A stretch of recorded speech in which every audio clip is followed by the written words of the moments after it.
Esta es la última presentación de este ciclo de charlas periodísticas que organiza Revista Análisis en conjunto con Canal 9 Litoral, Radio Plaza y Howard Johnson Mayorazgo. Es un ciclo que ya se viene repitiendo varios años aquí en la ciudad de Paraná, con la particularidad de traer especialistas en distintos temas de economía en este caso, pero también de políticas judiciales, sociales. Esta es la última instancia de este ciclo de charlas, pero ya los vamos invitando para que el año que viene vayan pensando en que a partir de marzo se va a repetir con ya una primera disertación de Reinaldo Sietecase, que ya dio el ok para estar presente. En este caso, bueno, nos acompaña Maximiliano Montenegro, Maxi Montenegro, como lo conocemos más aquellos que lo seguimos en redes y lo miramos en distintos medios.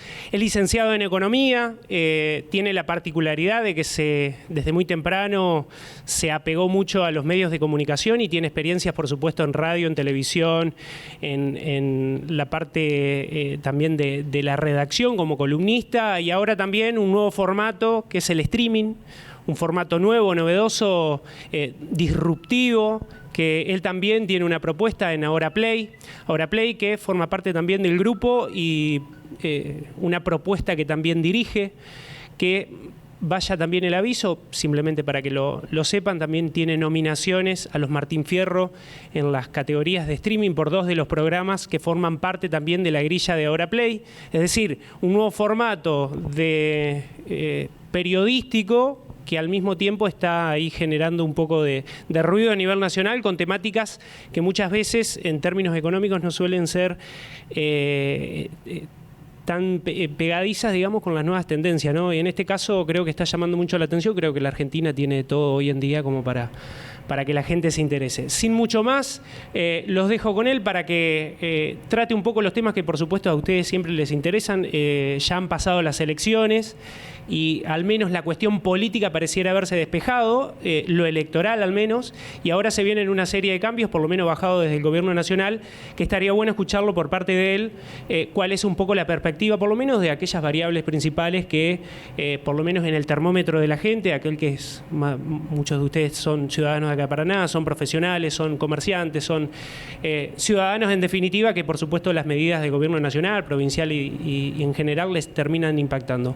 Así que sin más, lo dejo con Maxi y después abrimos un poquito las preguntas para aquellos que quieren realizar alguna consulta puntual. Gracias, gracias por la presentación. Un gusto estar acá en Paraná. Gracias a Daniel Enz, que siempre se acuerda de invitarme y bueno, y finalmente pudimos coincidir para estar esta noche acá. Gracias a ustedes que están acá, un sábado a la noche, fin de semana largo, para poder escuchar un poco de estos temas que no son un show musical ni humorístico, ni mucho menos, así que bueno, hay todo un esfuerzo que también les agradezco. Si quieren, aprovechando que estamos así más en intimidad, podemos abrir un ratito preguntas y de vuelta, y estoy dispuesto a contestar lo que pueda. Efectivamente, nosotros hacemos ahí en Ahora Play una propuesta periodística, en mi caso como economista, que busca sobre todo el equilibrio más allá de los gobiernos de turno, ¿no? Y más allá de las grietas que muchas veces, no solamente en la Argentina, sino en todo el mundo, buscan una mirada sesgada, buscan adaptar un poco la realidad a la ideología. Y a veces, esto dice mi amigo Reinaldo Sietecase, hay que, para leer la realidad, hay que a veces distanciarse, más allá de que cada uno tenga una subjetividad y una ideología, distanciarse de esos fenómenos para poder observarlos en su integralidad. Voy a ir directamente al punto, porque como soy economista, lo que me preguntan todo el tiempo es, che, ¿le emboca, no le emboca? ¿Qué va a pasar con el dólar? Así que voy a hacer como pronóstico meteorológico, probabilidad de que la economía crezca el año que viene, 80-90%, es decir, una probabilidad muy alta. Probabilidad de que el dólar se mantenga estable, acompañando la inflación, es decir, que no haya un saldo cambiario, también 80-90%, una probabilidad alta. Probabilidad de que Milei deje de insultar, 10%. Digamos, eso es así. Probabilidad de que haya algún imprevisto que es parte de la rutina de la Argentina, esto es que todos pensamos que va a ocurrir A y de golpe ocurre B, no lo sabemos. Digamos, hay cisnes negros en todo el mundo y la Argentina, además de los cisnes negros que pueda haber en el mundo, genera sus propios cisnes negros.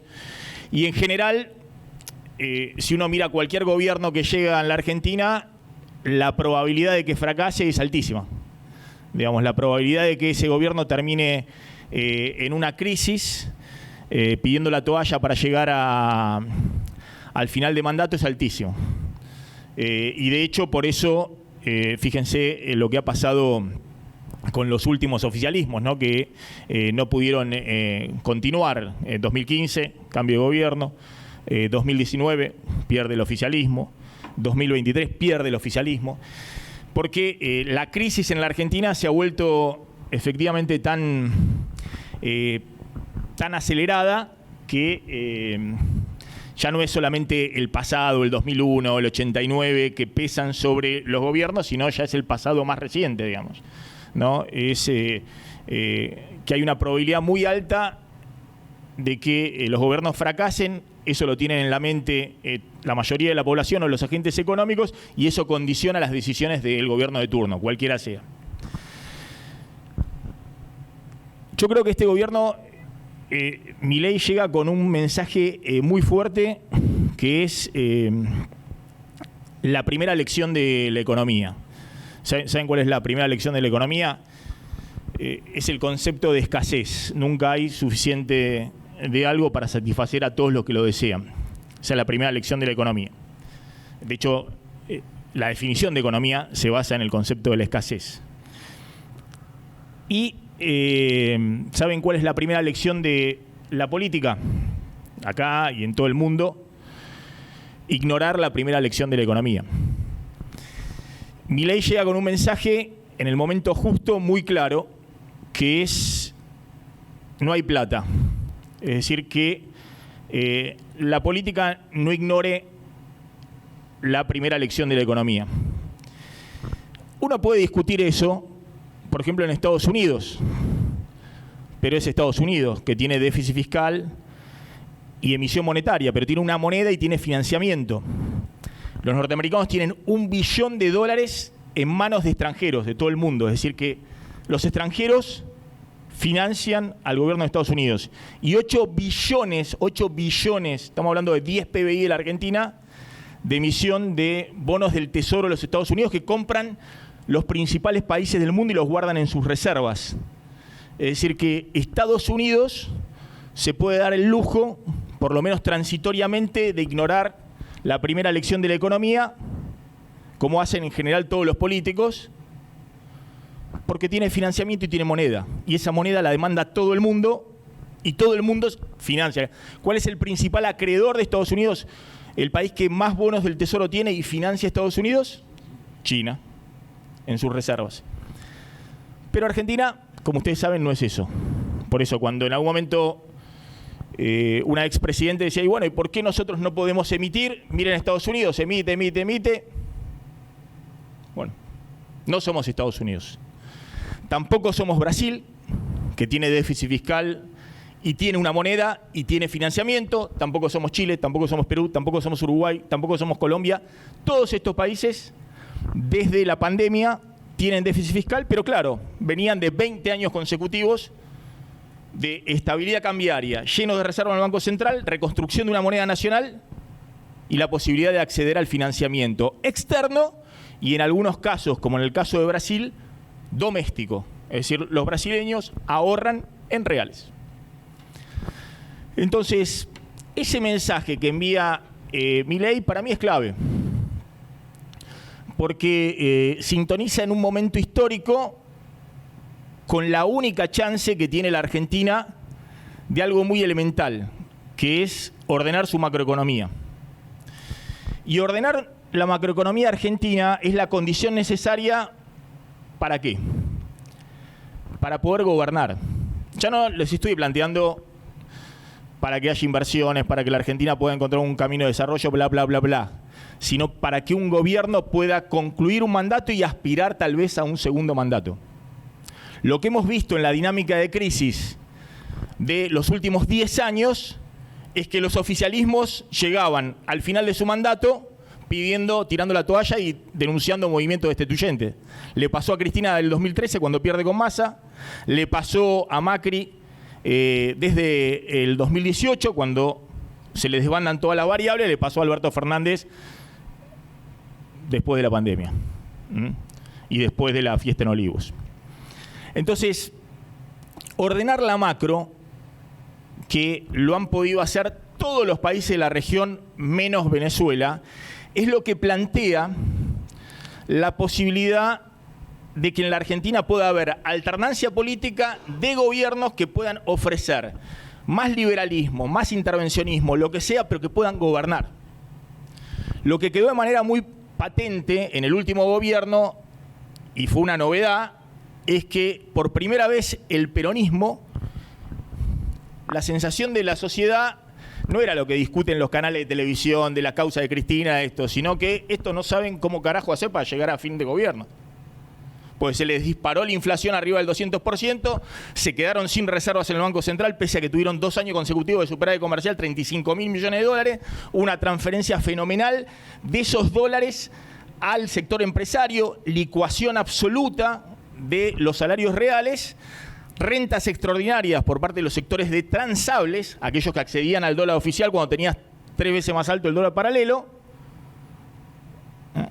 y una situación en la cual estaban pidiendo la toalla para llegar a la elección y que terminara el mandato.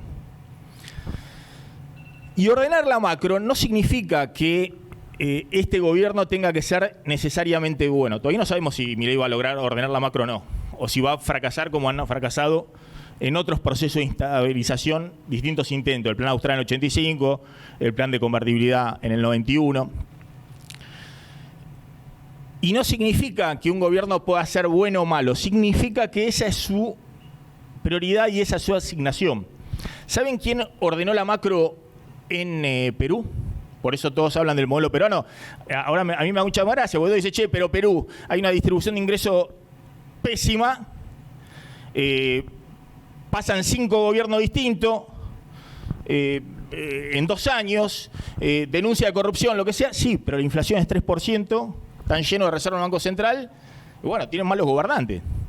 Pero no están discutiendo la próxima devaluación o si la inflación se les dispara al 200%, cosa que no te permite gobernar. En todo caso, tienen malos gobernantes, por eso no pueden gobernar, o corruptos o lo que fuera. El que hizo el cambio de régimen en Perú se llamó un gobernante nefasto, Alberto Fujimori. Llega Fujimori con la hiperinflación de Alan García, que era como un Alfonsín, pero más joven, con una oratoria espectacular, canchero. Oh, patria mía, como quiero un presidente como Alan García, gritaban los sectores progresistas en la Argentina. Se les desbandó todo, hiperinflación. Llega Fujimori, que era un Menem recargado, no porque era alguien fuera del sistema, no como Menem, que era parte. En una década estabiliza la economía peruana, con algunas reglas básicas, equilibrio fiscal, independencia del Banco Central por Constitución, cero emisión, privatizaciones, todo lo que sea, pero ordena y hace un clic la economía peruana. Y eso permite que Fujimori huye, como ustedes saben, en el 99, huye a Japón porque tenía denuncia de corrupción, delitos de lesa humanidad, asesinatos, soborno de todos los opositores, huye a Japón. Fujimori, dimite. Y en el 2006 vuelve a ganar Alan García, que era impensado que pudiera ganar. Después se había ido con la hiperinflación, pero bueno, estabilizaron la economía, le dieron una chance más a Alan García. Vuelve Alan García y en el periodo 2006-2011, que coincide con el periodo ahí de el primer mandato de Cristina, gobierna con 3% de inflación anual, estabilidad total cambiaria, crecimiento 4 o 5% anual. Después Alan García se suicida por el caso de Odebrecht, lo va a buscar la policía, denuncia de corrupción, termina suicidado. Bueno, otra discusión. ¿Qué quiero decir con esto? Cuando estoy diciendo que hay una tarea que es fundamental para este gobierno, que es ordenar la macro, no estoy diciendo, miren qué buen gobierno que podemos tener con Milei. Pero Milei entendió cuál es la prioridad del momento para que en la Argentina, entre otras cosas, en el futuro, no pensado desde el punto de vista de Milei, porque como todos los gobernantes argentinos, querrá quedarse por vida, para que pueda haber alternancia política. Dicho de otra manera, en esta coyuntura, en la Argentina no puede haber alternancia política, porque si llega mañana Milei y dice, me cayó mal, no sé, me cayó mal, les entrego la llave, gobiernen en un peronismo que terminó como terminó en el 2023, la corrida cambiaria, que fue récord en esta elección, termina convertida en una corrida bancaria y terminamos en un 2001. Y se lo llevan puesto al peronismo, a las instituciones, a todo. Yo creo que hay sectores del peronismo que esto lo entienden. Por eso dicen, bueno, a ver si este le emboca, ordena y podemos pensar hacia adelante de que haya alternancia política en Argentina. Además es importante que Argentina ordene la macro porque hay una oportunidad histórica para la Argentina que tiene que ver con que el mundo demanda lo que la Argentina produce. El mundo demanda alimentos y Argentina es un gran productor de alimentos en el mundo que viene totalmente estancado los últimos 10 años. Fue totalmente pasado por Brasil, que entendió eso, más allá de Lula, Bolsonaro, la alternancia política, y nos arrasó en términos de multiplicación de las exportaciones, sobre todo el sector agroalimenticio, por países menores como Paraguay, como Uruguay, que también ha avanzado. La Argentina tiene su producción, la cantidad de dólares que genera el sector agropecuario, lo mismo que generaba hace 10 años en la Argentina. Pero Argentina ahí tiene una potencialidad única. Tiene una potencialidad única, como saben, en Vaca Muerta, que ha sido una política de Estado, más allá de las coyunturas económicas. Por eso Cristina hizo el acuerdo YPF-Chevron, que fue un traje de medida para el desarrollo de Vaca Muerta, junto con una empresa norteamericana. Como no se podía dar orden macro, se le dio beneficios especiales. Eso fue seguido por Macri con la ley de hidrocarburos, que también era entregarle todas las petroleras. De nuevo, porque no se le podía dar estabilidad, se les dio un régimen especial y eso sigue como política de Estado. Y la Argentina tiene ahí una potencialidad enorme. El sector energético, que hace 3 años tenía una balanza comercial deficitaria de 5.000 millones de dólares, en el 2023 fue cero, en el 2024 exportó neto de las importaciones un superávit de 5.000 millones de dólares, este año va a ser 8.000 millones de dólares, 9.000 millones de dólares de superávit comercial, y en el 2030 incluso el FMI calcula que Argentina puede tener 25.000 millones de dólares de superávit en el sector energético. Otro campo. El campo hoy tiene un superávit comercial de 30.000 millones de dólares. Y el campo, con reglas claras y demás, campo hablo de la agroindustria, ¿no? No solamente el sector cerealero, podría estar exportando 50.000 millones de dólares. En el sector minero, la Argentina tiene una potencialidad enorme, que ya la ve todo el mundo. De las 3 mayores explotaciones de cobre en Latinoamérica, de las 4 mayores, 3 están en San Juan, todos estudios, prospección y demás, pero en algún momento arranca. La Argentina exporta por el sector minero 6.000 millones de dólares, Chile en la misma cordillera exporta 40.000 millones de dólares anuales. El FMI calcula que en 2030 la Argentina podría exportar 35.000 millones de dólares en el sector minero o 30.000 millones. Todo esto, digo, con la letra chica, si se hacen las inversiones necesarias, y para que se hagan las inversiones necesarias hay que ordenar la macro. Y el sector de economía del conocimiento, la Argentina está en un proceso de economía del conocimiento, son todos servicios, no solamente de programación, de software, servicio de consultoría, todo esto de la revolución de los chicos que por ahí decís, che, ¿qué labura? No sabés qué labura, pero tiene un ingreso importante y está laburando para una empresa en Hong Kong o en Alemania y lo está haciendo desde su casa. Bueno, la Argentina está exportando hoy 8.000 millones de dólares pero podría exportar 3 veces más porque es lo que está exportando Uruguay. Se ha convertido ese sector en un sector por delante del sector agropecuario en Uruguay, y Uruguay tiene 1/10 de la población argentina.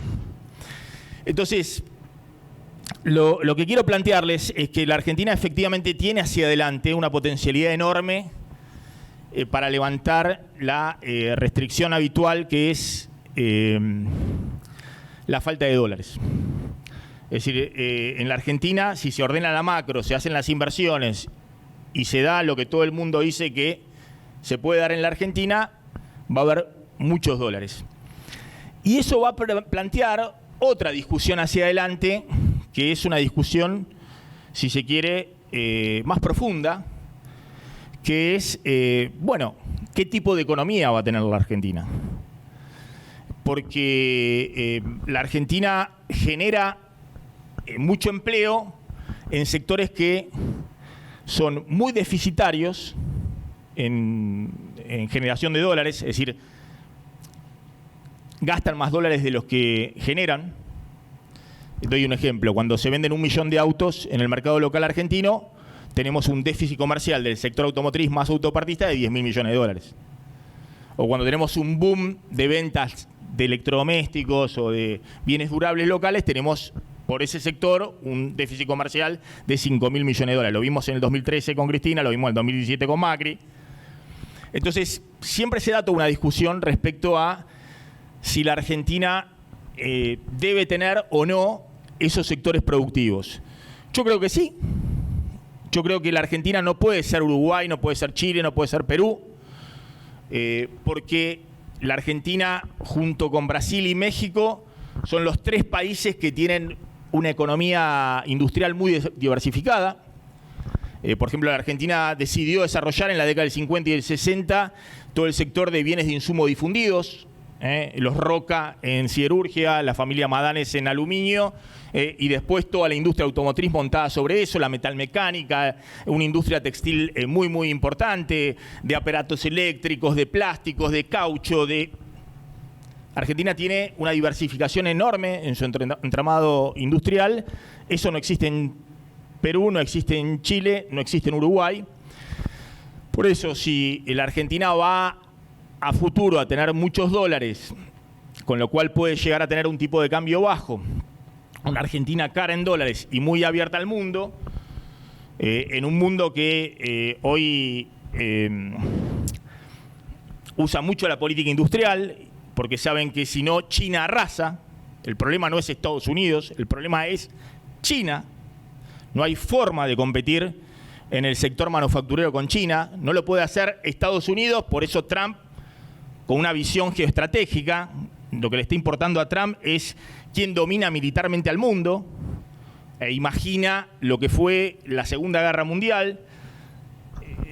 No me quiero meter en el tema, pero que el éxito y el poderío de Estados Unidos fue que en unos pocos meses se puso a producir con su aparato industrial 10 veces más de lo que podía producir Alemania, y eso dio vuelta el conflicto, la Segunda Guerra Mundial, y hoy ve que China en 2 años produce más barcos de los que ha producido Estados Unidos en las últimas 3 décadas, o que las automotrices chinas producen hoy más autos que lo que produce toda la industria automotriz norteamericana. Por eso los europeos ven cómo hacen para cerrarse o para defenderse ante el aluvión de las importaciones chinas. También pasa con otros países del sudeste asiático, en parte en Latinoamérica. A lo que voy es, si la Argentina logra ordenar la macro, sin duda la discusión va a ser, bueno, qué tipo de transición y qué tipo de empleo vamos a tener a futuro. Porque está claro que Vaca Muerta, la minería y el agro, que genera mucho empleo a través de toda la agroindustria, no estoy hablando de solo los campos, pero Vaca Muerta y minería no generan el empleo necesario para reconvertir el empleo que tenés en distintos sectores industriales. También es cierto que por tener una macro totalmente desordenada, la Argentina tiene una potencialidad enorme en sectores de servicios que están totalmente subexplotados y en algunos casos están parados. Por ejemplo, en la obra pública, la Argentina tiene, en la obra, en la construcción, la Argentina hoy está en el piso histórico de empleo, tiene 100.000 empleos menos de los que tenía en 2023, tiene una potencialidad enorme cuando se acomode ese sector en la obra privada y también tiene todo por hacer desde el punto de vista de la infraestructura.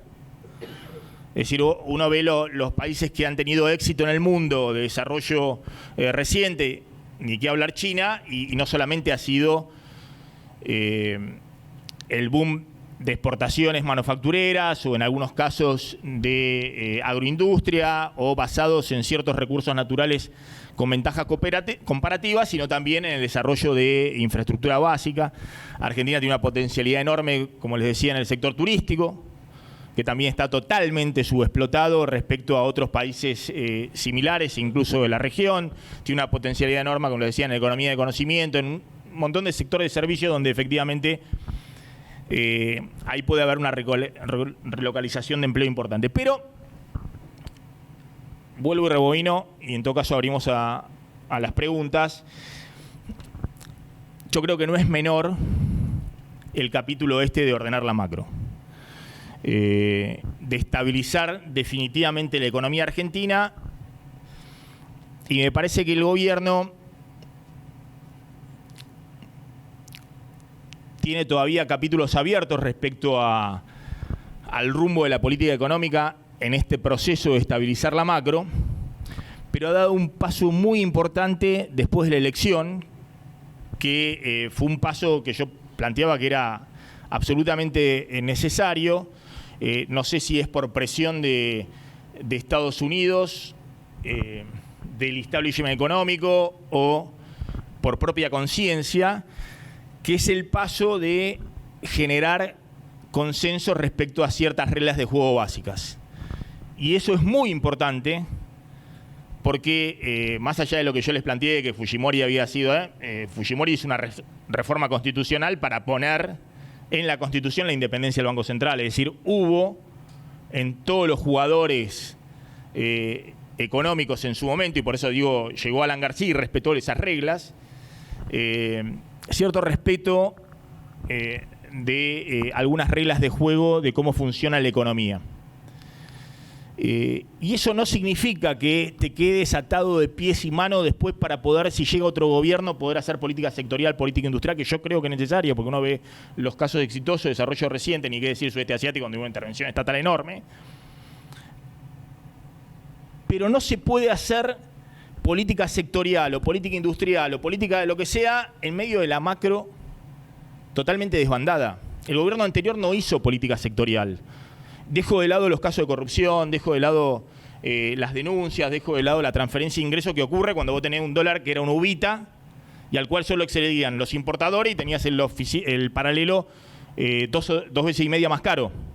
Dejo de lado eso, que es algo servido y que los empresarios sobrefacturaban importaciones, se tiraban de palomita por agarrar el dólar oficial. Vos no podés hacer política sectorial cuando cualquier cosa que hagas en términos de poner plata, podés ponerle plata obviamente a los empresarios y te van a decir bien, gracias.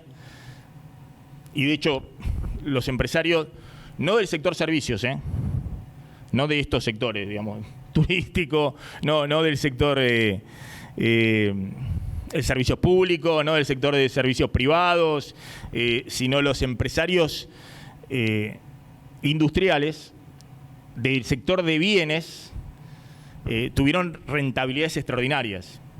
Extraordinarias, nunca habían ganado tanto. Caso emblemático, las automotrices. Y eso generó que cuando llegó este gobierno, pese a la devaluación, pese a la recesión del primer semestre y demás, el empleo no cayera tanto. Porque muchas empresas, la ecuación salarial está totalmente licuada. Pero bueno, vuelvo. Si uno tiene una visión más o menos intervencionista, más o menos liberal, la base tiene que ser las reglas elementales de la economía. Y la Argentina, por su historia, porque tuvo 9 default, porque tuvo 22 acuerdos con el Fondo Monetario, porque nadie quiere, sea kirchnerista, sea mileísta, sea de izquierda, lo que sea, nadie quiere ahorrar en pesos, porque nadie le presta a la Argentina. Argentina no puede tener déficit fiscal y no puede financiarlo con emisión monetaria. Entonces, ese criterio básico, si hay un acuerdo respecto de ese criterio básico, se pueden avanzar en otras cosas. Y creo que el gobierno ha instalado eso muy claramente. La sociedad, gran parte de la sociedad lo ha entendido y gran parte de la dirigencia política lo ha entendido. Y por eso vamos a un gobierno que, en términos de lo que plantean ahora, que para mí elemental, presupuesto 2026, reforma tributaria o reforma laboral, no le va a interesar tanto la potencia que tenga eso. Por ahí es mucho menos ambicioso de lo que imaginaba el gobierno en la primera ley base, y le va a interesar hacer los goles y mostrarle a la sociedad y sobre todo a los inversores locales e internacionales que hay un acuerdo político respecto a ciertas reglas. Es decir, en ese aspecto el gobierno ha hecho un cambio muy inteligente. Ya no es más la casta, ahora se negocia con la casta para dar la señal de que, bueno, que la Argentina esta vez tal vez sea diferente. Maxi, antes de pasar a las preguntas, primero 2 cuestiones puntuales. Vos un poquito diste las pistas respecto del 2026, dijiste que hay sectores que por supuesto van a, cuando uno ve la película por lo menos numérica de crecimiento, hay sectores que van a traccionar hacia un PBI que crezca, ¿no? Por lo menos comparativamente con este y el anterior. Y dijiste que, de algún modo, aquellos sectores que son sensibles en la cantidad de empleo y quizá no van a tener las mismas potencialidades que tienen los otros. Ahora bien, el ciudadano de a pie se pregunta, y se lo va a seguir preguntando, ¿qué va a pasar con mi ingreso? ¿Qué va a pasar con el poder adquisitivo? ¿Qué va a pasar, en definitiva, con el consumo? ¿Qué ves en relación a eso? Bueno, creo que eso es un proceso muy, muy lento, muy, muy lento. Creo que la novedad de este plan de estabilización, a diferencia de otros planes de estabilización, y que tiene en buena medida también que ver con el punto de partida, a diferencia de lo que pasó con el plan austral 1 año y medio, a diferencia de lo que pasó en la convertibilidad los 2 primeros años de Menem, acá no ha habido un boom de consumo inicial. Es decir, que es lo que generó en su momento cuando vos bajaste drásticamente la inflación y generaste crédito y estabilizaste el tipo de cambio. En esos procesos de estabilización, los más grandes lo recuerdan, inicialmente hubo un boom de consumo de auto, de bienes durables, de la construcción. Acá ha sido todo mucho más trabajoso, creo yo, porque Milei llega con una situación muy compleja, muy compleja. Más allá de los inventos que hace el presidente, y 17.000% anual y esas cosas que dice, ¿no? Objetivamente, no solamente teníamos 210, 220% de inflación, sino que teníamos esa inflación con precios relativos muy atrasados. Es decir, teníamos esa inflación con el dólar más barato, más bajo, desde el 2015, que solo el dólar de Cristina fue el diciembre de 2015 el oficial, más atrasado. Era un dólar a valores de hoy, el que dejó Cristina, de 1.000 pesos a valores de hoy, el que dejó Cristina a Macri, el oficial, súper atrasado. El que dejó Alberto Fernández y Massa a Milei, un dólar a valores de hoy de 1.050, 1.100 pesos. El valor de la convertibilidad, el dólar de convertibilidad es 900 pesos a valores de hoy. Es decir, un dólar mucho más atrasado todavía, ¿no? Pero no solamente estaba atrasado el dólar, que era obvio que cualquiera que llegara tenía que devaluar, sino que estaban atrasadas las tarifas públicas, por eso había problemas graves en todos los sectores de servicios públicos. Estaba atrasado el combustible, por eso no había nafta. Estaban atrasados los servicios privados. Estamos hablando de las prepagas, estamos hablando de servicios de internet, colegios privados, etc. Es decir, había toda una serie de precios que estaban muy atrasados. Y en los planes anteriores de estabilización siempre hubo un periodo previo donde fue la devaluación inicial y el sinceramiento de todo, el vale todo. Y cuando se hizo el plan de estabilización se congeló todo y eso generó un efecto ingreso y una disparada de la economía. Pasó, ustedes no recuerdan, pero 92-93 hubo crecimiento del 9% de la economía. 94 también, hasta que llega el efecto tequila. Por eso Menem gana de taquito la elección del 95, pese a que ese año, con el efecto tequila, la economía se hundió. Pero se había generado entonces... Pero claro, Surrubil con Alfonsín, el periodo previo fue un periodo dramático, hasta junio del 85, cuando haces el plan austral, de aumentos de devaluaciones, de aumentos muy fuertes, y recién ahí, cuando se hace el plan austral, se congela todo, acuerdo, precio, salario y demás, el desagio y la economía, un año y medio despega, y Alfonsín gana la elección del 85, cuando 2 meses antes la tenía así, un cambio drástico.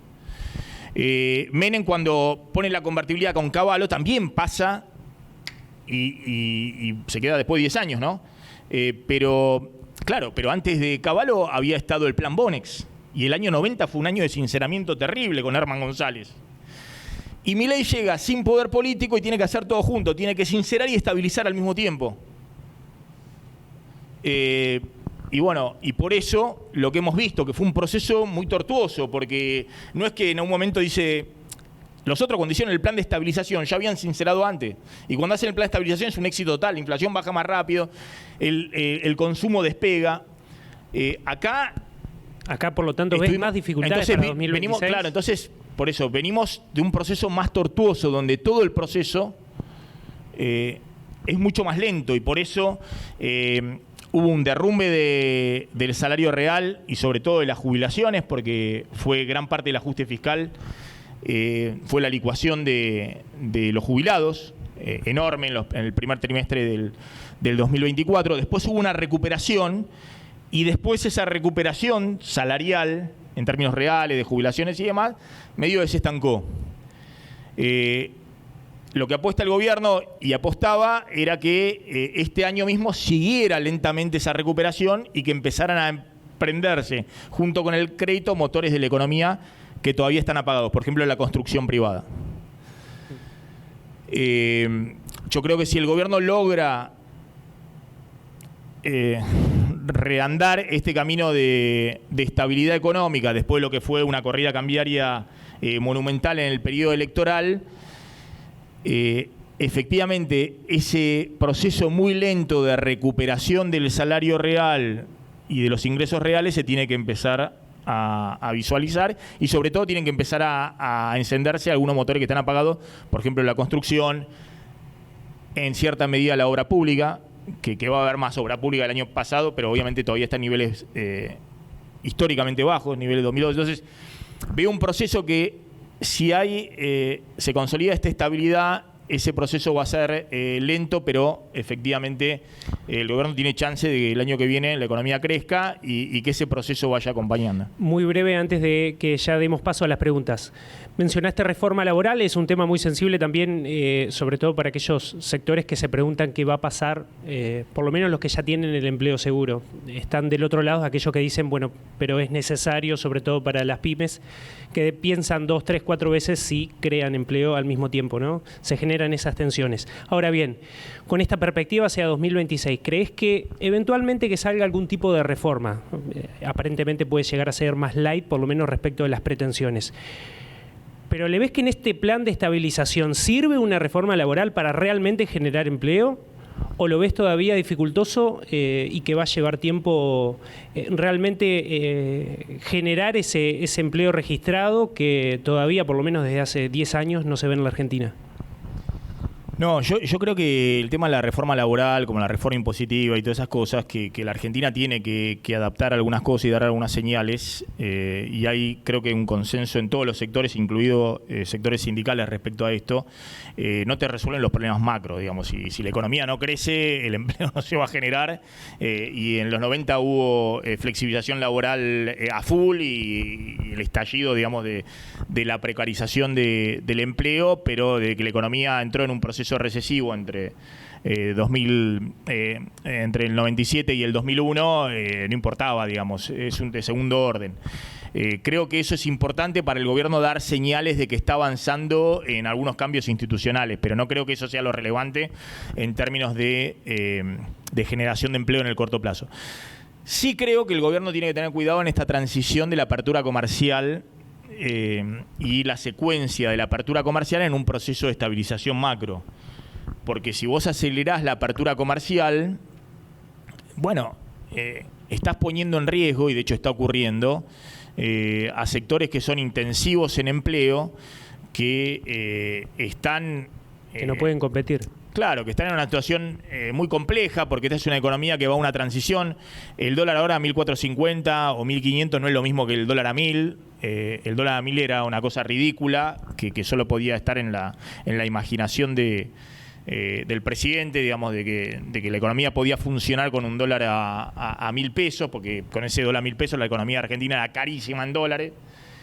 Con este dólar es distinto, pero la Argentina, si el propio gobierno dice hay costos impositivos muy elevados, hay un costo de financiamiento exorbitante respecto a otros países y demás, y vos ponés a competir a las empresas argentinas que ya redujeron todos los márgenes de rentabilidad, estoy hablando de los sectores de bienes, que pudieron aguantar en 2024, pues se la habían llevado con pala en 2022, 2023, o 2021, 2022, pero que ahora ya están con márgenes de rentabilidad mínimos, o incluso ahí en el punto de quiebre. Entonces, bueno, estás dañando, estás destruyendo, obviamente la destrucción es más rápida que la creación, y estás poniendo en riesgo a sectores complejos que además te va a significar un boomerang, digamos, porque acá la clave también es la sustentabilidad social y política de tu modelo económico, y si vos no generás empleo y generás sectores o bolsones de descontento social, bueno, obviamente eso te va a venir en cuestionamiento a tu rumbo económico. Entonces, me parece que el gobierno ahí debiera tener un poco más de cuidado en esa secuencia, ¿no?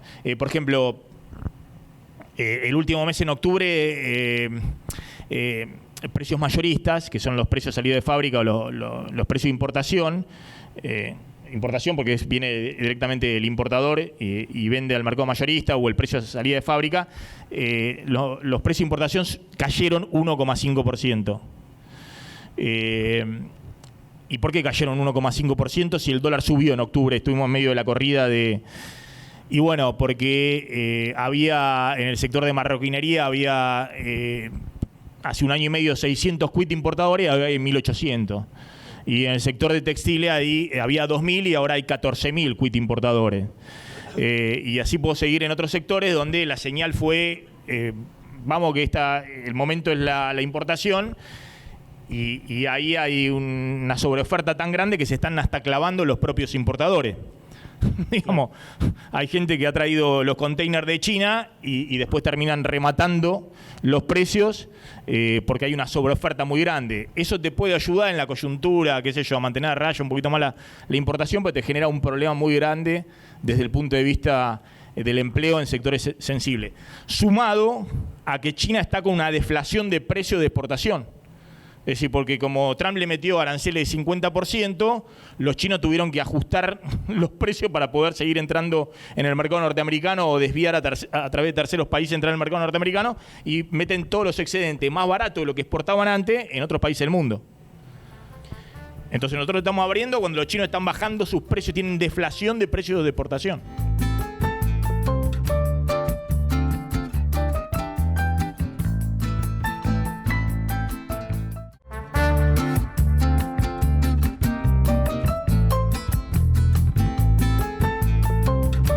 Si te parece, abrimos alguna consulta. Le pedimos por favor que levanten la mano, le acercamos el micrófono y le pedimos acá por favor, brevedad para que puedan ingresar todas las preguntas que se puedan hacer. Unas preguntas bien puntuales, le agradecemos desde ya. La pregunta que te quería hacer está referida al superávit fiscal, al superávit gemelos. He visto y he leído algunos políticos que cuestionan la forma que tiene el gobierno de calcular el superávit por el que estamos atravesando en este momento. Algunos desquiciados que dicen cualquier cosa, pero algunos por ahí, a falta de conocimiento mío, no sé si es un buen análisis o no. Entonces, para ser concreto, como me pidió acá el señor, la pregunta es, ¿el superávit, a tu criterio, el superávit gemelo, ¿no?, está bien calculado, es transparente, es el que emite el gobierno? Mirá, respecto al superávit fiscal, que es lo que vos te estás refiriendo, después vemos el tema de las cuentas externas, pero el superávit fiscal, para mí el dato que hay que mirar son ingresos versus gastos, antes del pago de intereses. Esos ingresos versus gastos se llama el superávit o el déficit operativo. Si tenés más gastos que ingresos, tenés un déficit operativo o primario, y si tenés más ingresos que gastos, tenés un superávit operativo o primario. Ese es el que hay que ver. Ese es el número que hay que mirar, ¿no? En el gobierno anterior estabas entre 2,5 puntos de déficit operativo. Hoy estás en un superávit de 1,5 del PBI. ¿Okay? Ese es el que hay que mirar. Los cuestionamientos van a lo que se llama el superávit o el déficit total, incluido el pago de intereses de la deuda. El gobierno tiene en la deuda en pesos una cantidad de vencimiento de deuda en pesos muy grande que no devengan intereses, sino que los capitalizan. Es decir, son bonos que se emiten en general, obviamente, a una cotización de mercado, pero no pagan intereses o semestralmente o mensualmente, sino que pagan todo al final del vencimiento de ese bono. ¿Okay? Entonces, cuando vence ese bono, el gobierno emite otro bono para cubrir ese vencimiento. Es decir, se capitalizan los intereses. Es cierto que hay una bola de intereses capitalizados, grande, nominalmente, ¿no? Y entonces algunos dicen, bueno, pero por ahí tenés, qué sé yo, 3 puntos de intereses que si los contaras tendrías un déficit financiero o déficit total, porque es mayor al superávit primario. Pero yo dejo de lado eso. Digamos, no me parece hoy que sea relevante por una serie de cuestiones técnicas. No. Lo que es importante es el déficit o el superávit operativo, ingresos menos gastos. ¿Ok? Y el gobierno, la sociedad ha hecho un esfuerzo muy grande para tener superávit primario. Sí creo que ese superávit tiene que hacerse sustentable, porque de 1,5% del PBI de superávit primario operativo, vos estás con un nivel de obra pública que es el más bajo desde el año 2002 por segundo año consecutivo. La Argentina está gastando, en términos de pesos constantes, lo mismo que se gastaba en el año 2002, salida de crisis de convertibilidad. Eso es una catástrofe. ¿Y con eso qué significa? Que estás gastando 0,4% del PBI cuando lo lógico era que en obra pública gastaras entre 1,5 y 2 puntos del PBI. En el gobierno de Macri llegó a haber casi 2 puntos, en el gobierno de Cristina en algún momento también 2 puntos del PBI de obra pública. ¿Ok? Y ahora está 0,4, o sea que estás por lo menos un punto abajo. Es decir, prácticamente un cuarto de tu ahorro fiscal hoy es con la obra pública totalmente derrumbada. Entonces ahí tenés un problema de sustentabilidad. Porque no, vos podés licitar los corredores viales, algunos, no todos, donde pueda haber peaje, pero después tenés que hacer obra pública. Todos los países del mundo hacen obra pública, los modelos de Estados Unidos hacen obra pública, y eso tiene que ver con la competitividad sistémica. Entonces ahí tenés un problema. Y yo creo que, y ahí está el tema de los acuerdos políticos. Bueno, ponerte de acuerdo con los gobernadores de cómo vas equilibrando ese déficit fiscal, ese superávit fiscal, cómo lo haces sustentable en el tiempo mientras vas aumentando la obra pública. En el presupuesto de 2026 la obra pública aumenta 80%. Pero claro, aumenta. En los últimos años, antes de mi ley, gastabas 10 de obra pública. Hoy estás gastando 2 en obra pública. Es literal esto, 80% de caída. Estás gastando 2 de obra pública. ¿Ok? El año que viene vas a gastar 3,5. Es decir, es un aumento porcentual muy grande, pero estás totalmente subinvertido en obra pública. Entonces, ese es un problema. Y después, el resto del ajuste lo has hecho inicial en los jubilados fue muy fuerte, la licuación para el sistema previsional, pero desde que congelaste, la Argentina está gastando 1 punto y algo menos de lo histórico en el sistema previsional, pero desde ese momento se dejó de licuar a los jubilados. Ahora con la nueva fórmula, eso tuvo una pequeña recomposición y quedó ahí, pero achicaste el peso del sistema previsional.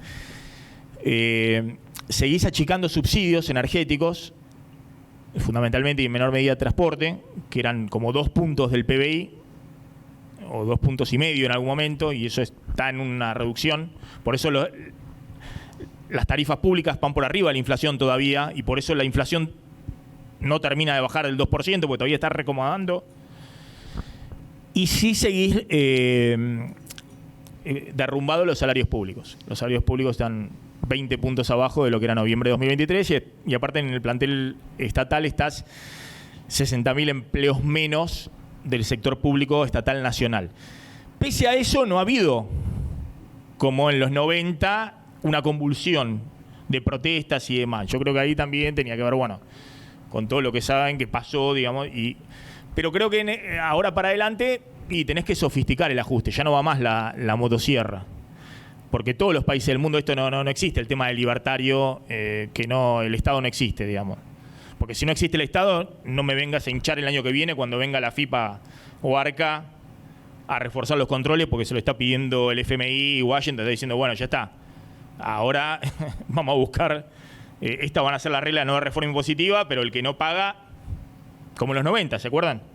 La gran profesionalización de la FIP, cuando la FIP empezó a perseguir a todo el mundo, fue en los 90 con Cavallo, que informaba Itaki, ¿se acuerdan? Porque en un momento tenés que... Entonces, lo que quiero decir es que ya está, el discurso del presidente libertario, que el Estado lo voy a destruir. Bueno, si lo vas a destruir, avisá, entonces no pagamos un impuesto. Si no lo vas a destruir, como no vas a destruir el Banco Central y demás, bueno, entonces la nueva regla de juego, vamos a ver cómo recomponemos el Estado para que sea un Estado más chico, pero eficiente, y que ayude a la sociedad, no le entropezca. Vengo, por ejemplo, del Chaco, donde el INTA, ¿cómo puede ser que el INTA quisiera destruir el INTA? Te piden los productores agropecuarios que el INTA lo mantengas, vienen con un desarrollo de una empresa argentina de una semilla especial resistente al picudo que la probaron en Estados Unidos, funcionó, los yanquis están como locos con eso, y también los brasileños que ya están queriendo copiar. Eso es tecnología argentina, es el INTA argentino, junto con el sector privado. Entonces, y querías echar a todo el mundo en el INTA. ¿Se entiende? Tenemos que ir a otra etapa. ¿Alguna otra consulta, por favor? Ahí está el señor. Felicitaciones, licenciado, porque sus comentarios, generalmente periodísticos, siempre los realiza con fundamentos técnicos de su profesión de economista. Y en relación con esto, le quisiera preguntar como economista, y usted recién mencionaba destrucción de parte del Estado. Dentro de las cuestiones que había anunciado el presidente Milei era el cierre del Banco Central.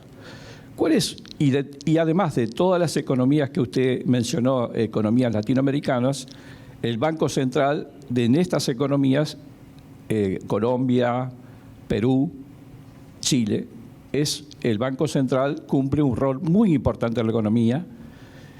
¿Lograremos, desde el punto de vista de Argentina, lograr la estabilidad económica con un Banco Central independiente? Porque hoy pareciera que el presidente del Banco Central forma parte del equipo económico del presidente Milei.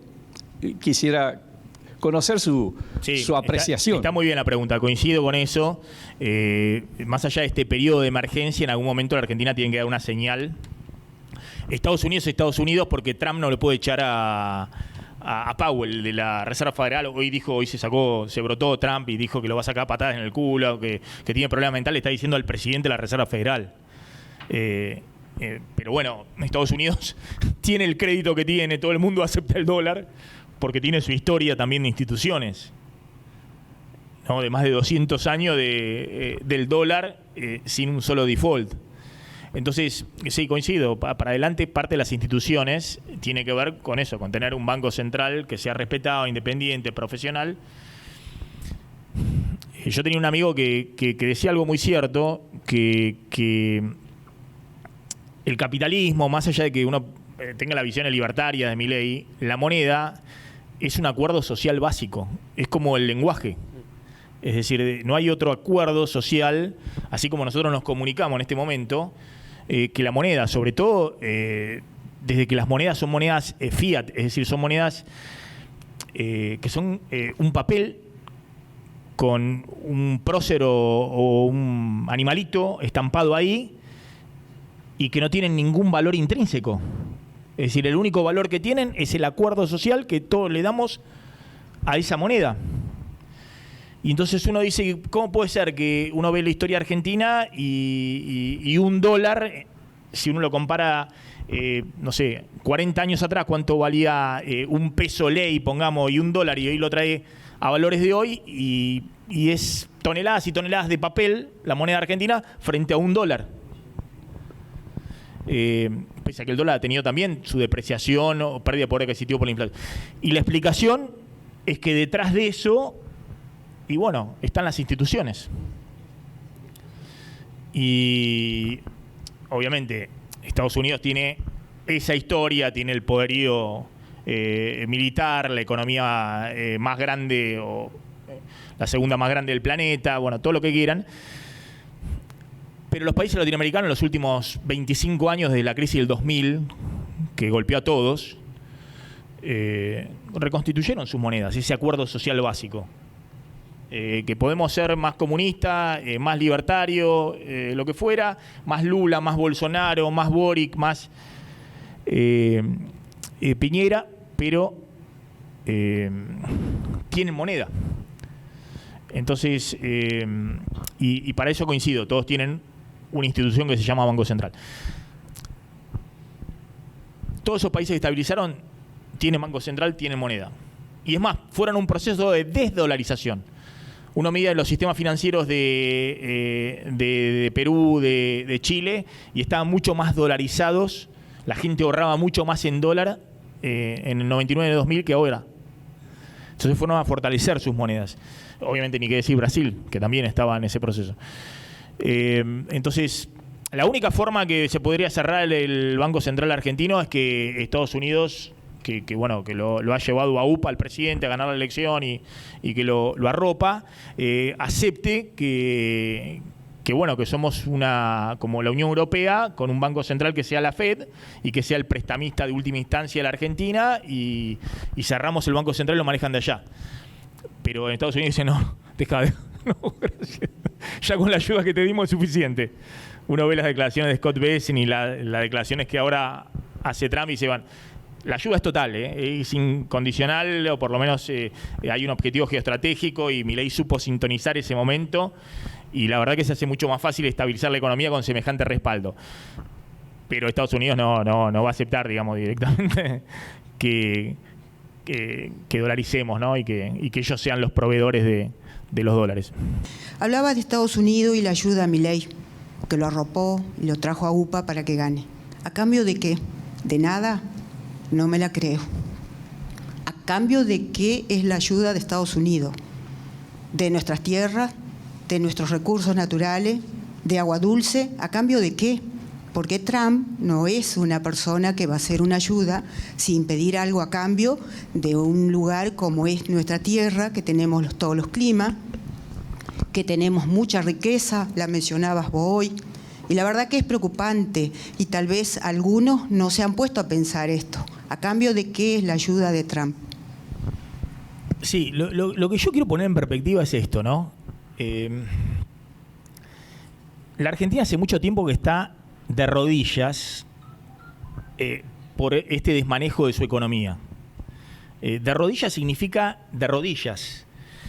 El ejemplo más práctico de eso fue lo que pasó con el gobierno anterior, que después de la elección, en agosto de 2019, agosto de 2023, después de la elección, después esa semana, tuvo que devaluar, y el ministro de Economía dice, me obligaron a devaluar el FMI. Es decir, eso significa estar de rodillas, porque venías en un proceso de que tenías que le estabas pagando todo el tiempo al FMI y el FMI después de la elección te daba los fondos que vos le habías pagado para refinanciar la deuda.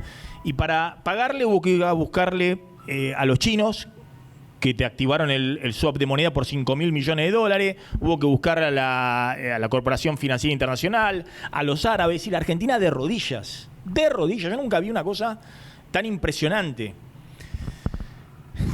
Milei creo que agarró y dijo, estamos de rodillas. Hago mi acuerdo directamente con Trump. En el tema del recurso estratégico, yo creo que el problema hoy es China. Es decir, a mí me sorprende porque muchos dicen, miren, estamos haciendo el acuerdo con Estados Unidos y vamos a dejar afuera a los chinos. Con China este año estamos teniendo casi $10.000 millones de déficit comercial. Está arrasando a todos los sectores industriales. El gobierno anterior le pidió $5.000 millones y los chinos te dijeron, sí, te lo doy, pero solo lo puedes usar en comprarnos importaciones. Venían con toda la infraestructura. Es decir, los chinos, ¿qué buscan? Los chinos verdaderamente, ¿qué buscan? Lo que hicieron en África. Le abrieron swap de monedas. Tienen como con 25 países, como la Argentina tiene más de la mitad de las reservas del Banco Central, es el swap con China.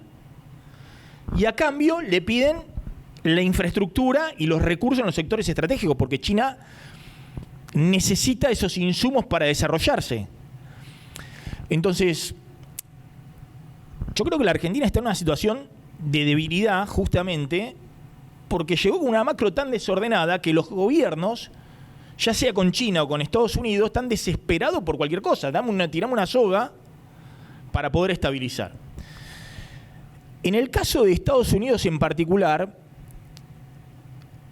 el interés de Estados Unidos puede estar en parte en la minería.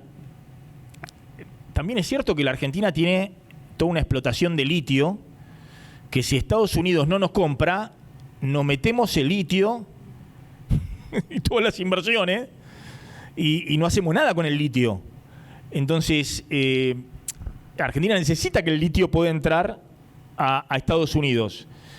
Entonces, y después esto que llaman las tierras raras, que son minerales que la Argentina no ha explotado nada, pero nada, no se ha exportado ni 20 kilos, y que han identificado y que son tierras que hoy el principal productor mundial es China y que le provee de todos, para hacer de todos los microprocesadores en el mundo, que además están liderando empresas chinas y que Estados Unidos está muy atrás de eso y que tiene que ver con todo el motor de la inteligencia artificial. Entonces, Estados Unidos ve que la Argentina puede ser un proveedor de tierras raras. Digamos, eso es lo que yo veo del acuerdo que les interesa. Es decir, algunos minerales puede ser litio y después tierras raras. Después, aluminio, siderurgia, que nosotros le exportamos, si Estados Unidos nos abre el mercado, bien para Roca, bien para Aluar, para Madanes y demás, pero el problema que hay es que los chinos, si el gobierno abre la importación, te arrasan la siderurgia, el aluminio de Estados Unidos, como arrasan acá en el mercado local. Por eso Roca sale tan fuerte a decir, el CEO el dueño de Techin, a decir que hace falta política industrial. Entonces, yo creo que el tema es un poco más complejo.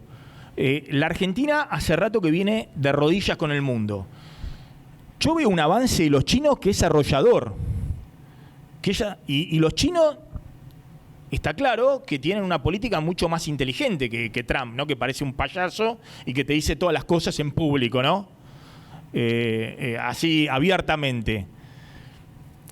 Pero, no sé, ahora después, si le van a dar lo de las patentes a la industria farmacéutica, qué sé yo, tenemos una industria farmacéutica que es importante, son laboratorios importantes, pero hay que discutir también por qué tenemos los mayores multimillonarios de la industria farmacéutica y tenemos problemas en los costos de los medicamentos, ¿no? Más allá de las contrataciones que tienen comprada toda la dirigencia política, porque los políticos en la Argentina son empleados del poder económico.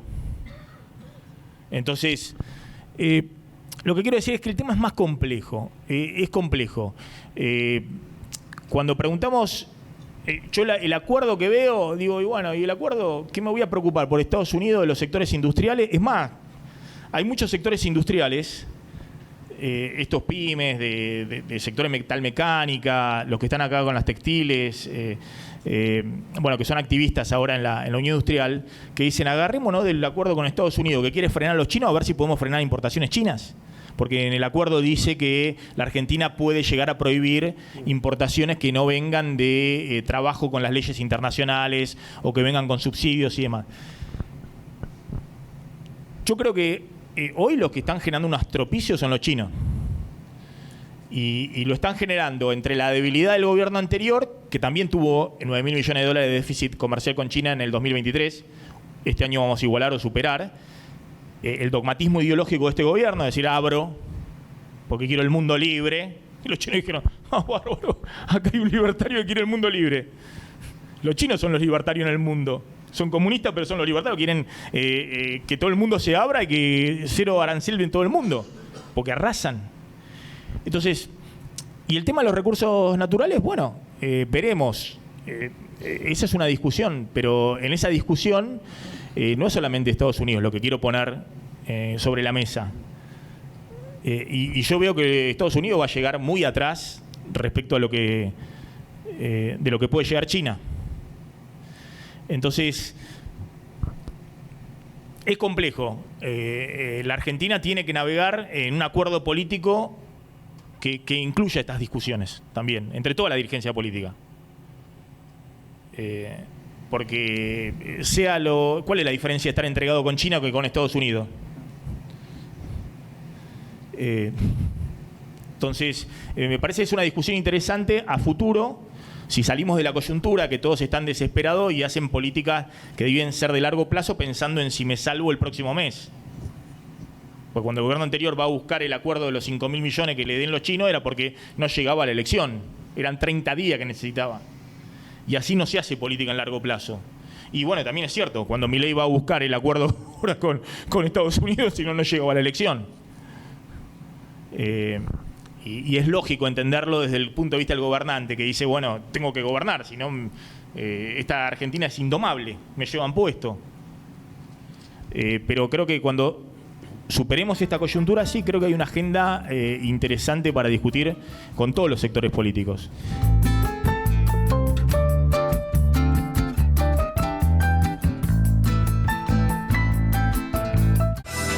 Todos los meses, Revista Análisis, 35 años de periodismo.